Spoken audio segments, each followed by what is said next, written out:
నమస్తే, welcome to hit TV. ఈ రోజు మనతో పాటు ప్రముఖ ఆధ్యాత్మికవేత్త మరియు లైఫ్ కోచ్ ఆర్వి సుధా గారు ఉన్నారు. వారితో మాట్లాడి మరిన్ని విషయాలు తెలుసుకునే ప్రయత్నం చేద్దాం. నమస్తే మేడం. నమస్కారం అమ్మా. బాగున్నారా మేడం? ఫైన్ అమ్మా. మేడం, ఈ అక్టోబర్ నెలలో ఏ రాశుల వారికి ఎలా ఉండబోతుంది? అలాగే తప్పక అది చూద్దాం ఫస్ట్. బట్ అందరికి, నీకు ప్రేక్షకులకి అందరికి నవరాత్రి శుభాకాంక్షలు. కరెక్ట్ గా మనకి నవరాత్రి టైంలో మనం మొదలెట్టాము. సో అక్టోబర్ నెల యూజువల్ గా ఏంటంటే మనం ఎప్పుడు మాట్లాడుకున్నట్టు కొన్ని రాసుల వారిగా బాగుంటాయి, కొన్ని రాసుల వారికి అంత బాగుండదు. బట్ దానికన్నా ముందు ఎప్పుడు మనం గ్రహస్థితి అనేది మాట్లాడుకుంటాము.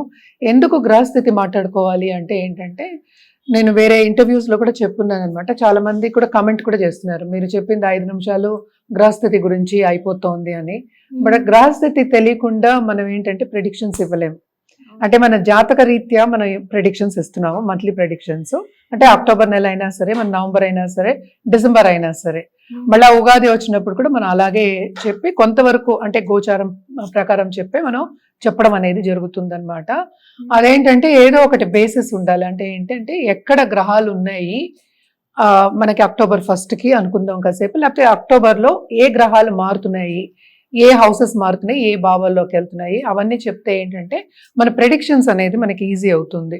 అంటే ప్రెడిక్షన్స్ ఒకటి చేయాలి అంటే మనకి బేసిస్ ఉండాలి. అంటే ఒకటి దేని పట్టైనా మనం చెప్పాలి. కొంతవరకు ఏంటంటే సైంటిఫిక్గా చెప్పడం కూడా జరుగుతుంది. బట్ ఏంటంటే మనకి అందరికీ తెలిసిన విషయం, 9 గ్రహాలు ఉన్నాయి, 12 రాశులు ఉన్నాయి. సో రాశి వారిగా మనం చెప్పడం అనేది జరుగుతోంది. రాశి వారిగా చెప్పడం అంటే ఏంటంటే చంద్రుడు ఏ ఇంట్లో ఉంటే, అంటే ఈ 12 భావాలన్నా, 12 ఇళ్ళులన్నా, హౌసెస్ అన్నా ఇవే అన్నమాట. సో చంద్రుడు ఏ రాశిలో ఉంటే, అంటే ఏ ఇంట్లో ఉంటే దాన్ని రాశి అంటాం అనమాట. సో రాశి వారిగానే మనం చెప్పడం జరుగుతుంది.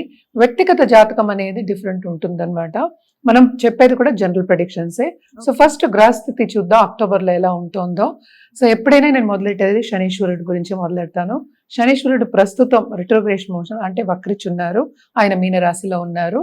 అలాగే మనకి మోస్ట్ ఇంపార్టెంట్ గ్రహం అండ్ ఆల్సో బెనిఫిక్ అంటే ఏంటి, అన్ని మంచి చేసే అతను మనకి గురువు. మనం చెప్పుకుంటూ అన్నిటికన్నా పవర్ఫుల్ బెనిఫిక్ అని చెప్తూ ఉంటాము. ఆయన ఏంటంటే ప్రస్తుతం ఏంటంటే మిథునంలో ఉన్నారు.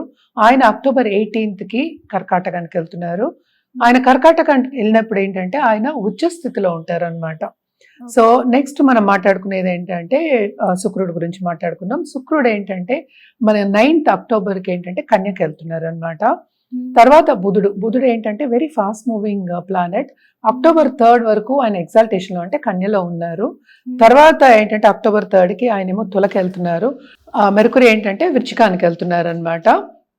తర్వాత మనం మాట్లాడుకోవాల్సింది మార్స్ ఏంటంటే ప్రస్తుతం ఏంటంటే తులలో ఉన్నారు. ఆయన 27th అక్టోబర్కి ఏంటంటే ఆయన ఓన్ హౌస్ అంటే ఏంటి వృచ్చికానికి వెళ్తున్నారు అనమాట. ఇంకా రాహు కేతులు మిగిలాయి. సో రాహు ఏమో కుంభంలో ఉన్నారు, కేతు ఏమో మనకి చూసామంటే సింహంలో ఉన్నారు. And also sun most important planet. ఆయన ఏంటంటే 17th అక్టోబర్కి ఏమో తులకి వెళ్తున్నారు.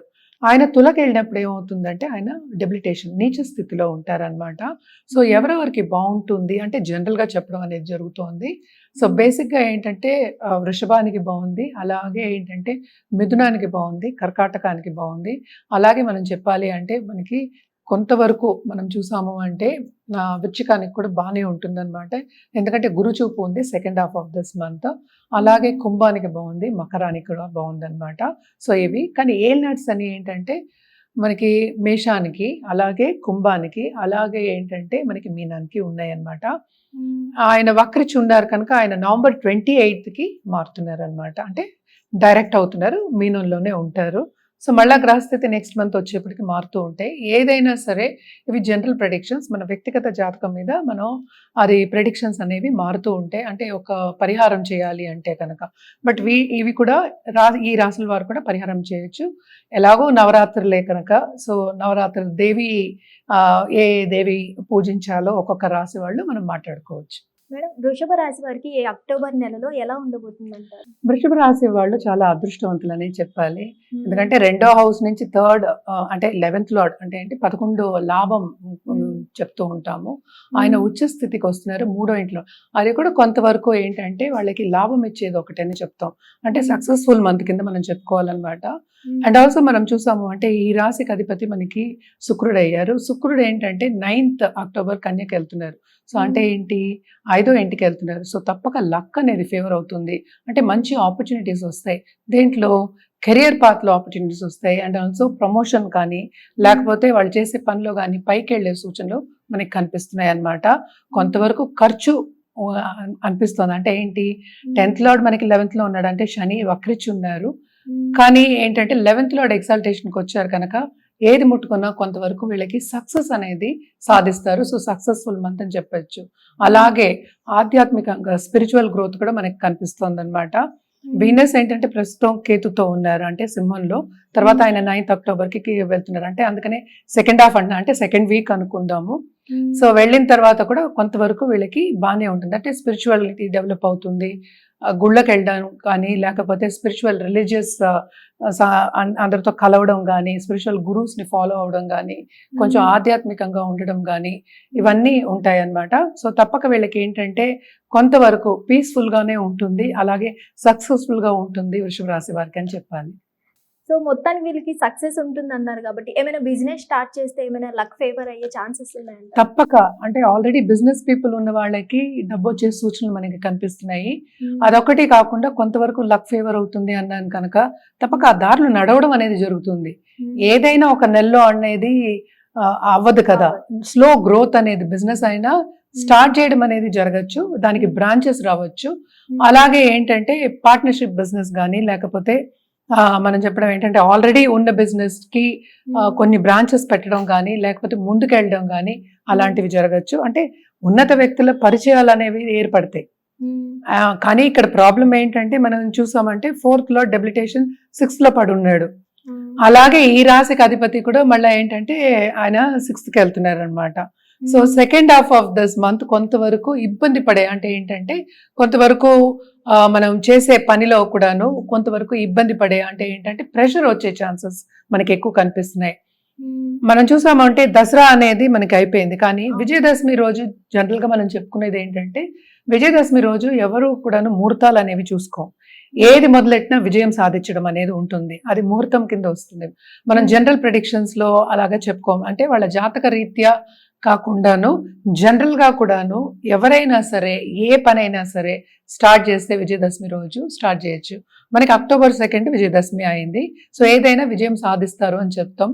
కానీ కూడా కొంతవరకు తారాబలం చూసుకోవడం అనేది ఇంపార్టెంట్ అన్నమాట. మరి వీళ్ళకి పరిహారం ఎటువంటివి ఉంటే బాగుంటుంది? వీళ్ళకి పరిహారం చేయాలి అంటే తప్పక లక్ష్మీ గణపతి హోమాలు, లక్ష్మిని తలుచుకోవడం. అంటే ఏంటి, లక్ష్మిని అంటే తలుచుకోవడం అంటే ఏంటంటే అష్టోత్తరమైనా చేసుకోవచ్చు, పూజ చేసుకోవడం, ధ్యానం చేసుకోవడం, ఇవన్నీ మంచిది. అలాగే ఒక ముత్తైదువుని ఇంటికి పిలిచి శుక్రవారం పూట వాయనం ఇవ్వడం మంచిదన్నమాట. వీళ్ళకి మోస్ట్ ఇంపార్టెంట్ చెప్పడం ఏంటంటే కుమారి పూజలు చేస్తే చాలా చాలా మంచిది. ఎస్పెషలీ మనం ఏంటంటే దసరా టైం చెప్తాం, తర్వాత కూడా చెప్తాం దీవాళీ టైంకి. కుమారి పూజలు నార్త్ ఇండియాలో ఎక్కువ చేసుకుంటూ ఉంటారు. సో కుమారి పూజలు చేయడం అనేది మంచిది. ఎందుకంటే ఎస్పెషలీ దాంపత్య జీవితంలో కానీ లేకపోతే పిల్లలు లేరు, అలాగే పెళ్ళిళ్ళు అవ్వట్లేదు అన్నప్పుడు మనం ఒక కన్యని తీసుకొచ్చి కూర్చోపెట్టి ఆవిడని అమ్మవారి కింద తలుచుకుని పూజ చేయడం అనేది మంచిది. అది చేయలేని పక్షాన్ని గోవు పూజ కూడా చేసుకోవచ్చు. ఎందుకంటే గోవులో అన్ని ప్లానెట్స్ ఉన్నాయని మనం చెప్పుకుంటూ ఉంటాము. సో తప్పక ఈ పూజలు చేయొచ్చు. కానీ మోస్ట్ ఇంపార్టెంట్ లక్ష్మీదేవిని తలుచుకోవడం. అలాగే మనం చూసాము అంటే కోలాపూర్ మహాలక్ష్మి మనం చెప్పుకుంటూ ఉంటాము, తప్పక ఆవిడని కొలవచ్చు అన్నమాట. సో అన్మాయితీ ఉన్న వాళ్ళు చేసుకుంటారు, లేకపోతే జనరల్ గా కూడా లక్ష్మీదేవిని కొలవడం అనేది మంచిది. హిట్ టీవీ యాప్, ఇందులో short news, live news, entertainment shows, movies, digital magazines తో పాటు మీ జిల్లా వార్తలను కూడా ఫ్రీగా చూడొచ్చు. ఇంకెందుకు ఆలస్యం, వెంటనే హిట్ టీవీ యాప్ ని డౌన్లోడ్ చేసుకుని ఫ్రీగా ఎంటర్టైన్మెంట్ పొందండి. Hit TV app. Hit TV app. Please download hit TV app. Hit TV app ని ఫ్రీగా డౌన్లోడ్ చేసుకుని ఎంజాయ్ చేయండి. మీకు నచ్చిన ఎంటర్టైన్మెంట్ కోసం హిట్ టీవీ యాప్ ని ఫ్రీగా డౌన్లోడ్ చేసుకుని ఎంజాయ్ చేయండి. హిట్ టీవీ యాప్ ని డౌన్లోడ్ చేసుకుని ఆస్వాదించండి, ఆశీర్వదించండి. ఇంతమంది సెలబ్రిటీలు హిట్ టీవీ యాప్ ని డౌన్లోడ్ చేసుకోండి అని చెప్తున్నారంటే ఎంత మంచి యాప్ ఆలోచించండి. అమెరికా అమెరికా అమెరికా అమెరికాలో చదవాలనుకునే వాళ్ళకి విశ్వసనీయమైన పేరు మన శౌర్య కన్సల్టెన్సీ. UK లో 1 year masters. UK లో 1 year masters. 2 years work permit up to 5 years visa. Contact Saurya Consultancy. Contact 89851 89851.